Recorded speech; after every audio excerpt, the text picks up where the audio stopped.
বিসমিল্লাহির রহমানির রহিম। সুপ্রিয় দর্শক শ্রোতা, আজ আমি আপনাদের একটি অত্যন্ত গুরুত্বপূর্ণ এবং এই সময়ে ঘটে যাওয়া একটি রোগ সম্পর্কে বলবো। সেটা হলো হাম বা মিজেলস। এটি একটি ভাইরাসজনিত রোগ। এই রোগটি ভাইরাসজনিত হতে দ্রুত ছড়ায় এবং এই রোগের তেমন কোনো সুনির্দিষ্ট চিকিৎসা নেই। এই রোগ হলে আপনি কীভাবে বুঝবেন? এই রোগটি হলে সাধারণত জ্বর হবে,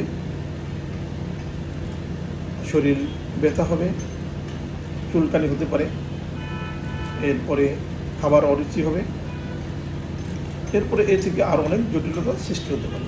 জটিলতা নিউমোনিয়া হতে পারে, মেনিনজাইটিস হতে পারে, গ্যাস্ট্রোএন্টারাইটিস হতে পারে, এবং সাডেন আনকনশাসনেস ডেভেলপ করতে পারে। এই রোগটি অত্যন্ত ছোঁয়াচে রোগ। কীভাবে ছড়ায়? এটি সাধারণত আক্রান্ত ব্যক্তির লালা থেকে ছড়াতে পারে, সংস্পর্শ আসলে ছড়াতে পারে, এবং একই ব্যবহার্য জিনিস শেয়ার করলে ছড়াতে পারে। এবং এটি যেহেতু এর কোনো সুনির্দিষ্ট চিকিৎসা নেই, শুধু টিকার মাধ্যমেই এটাকে প্রতিরোধ করা যায়।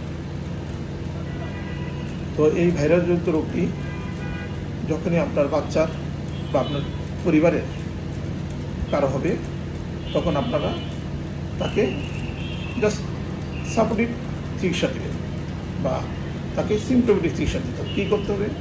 খুব জ্বর বেশি হলে প্যারাসিটামল জাতীয় ওষুধ দেবেন। চুলকানি হলে চুলকানি ওষুধ দেওয়া যেতে পারে এবং প্রচুর পরিমাণে পানি পান করতে হবে। রোগীকে একটি কমফোর্টেবল পরিবেশে রাখতে হবে। কমফোর্টেবল পরিবেশ বলতে কি? বেশি গরমও না, বেশি ঠান্ডা না, এবং সারা শরীর জ্বর বেশি হলে স্পঞ্জ করে দিতে হবে।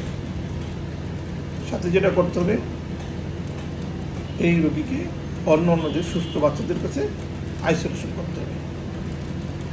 যদি এই রোগ থেকে এরপরেও অন্য কোনো কমপ্লিকেশন ডেভেলপ করে, বিশেষ করে মেনিনজাইটিস, তারপর আনকনশাসনেস এবং অতির নিউমোনিয়া, সেই ক্ষেত্রে হাসপাতালে চিকিৎসকের পরামর্শ নিতে হবে। এই ক্ষেত্রে যেহেতু এর কোনো সুনির্দিষ্ট ওষুধ নেই, সেই ক্ষেত্রে এর যাতে কমপ্লিকেশন ডেভেলপ না করে সেদিকে খেয়াল রাখতে হবে।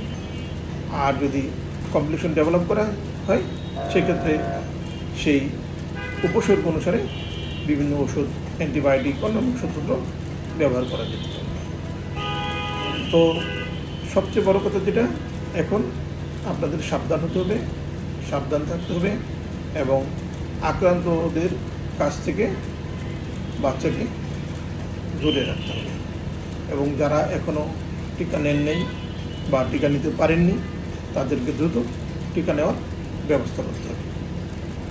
আপনার নিকটস্থ টিকা কেন্দ্রে যোগাযোগ করবেন এবং অবশ্যই আপনার বাচ্চার টিকা দ্রুত নেওয়ার ব্যবস্থা করবেন। ধন্যবাদ সবাই।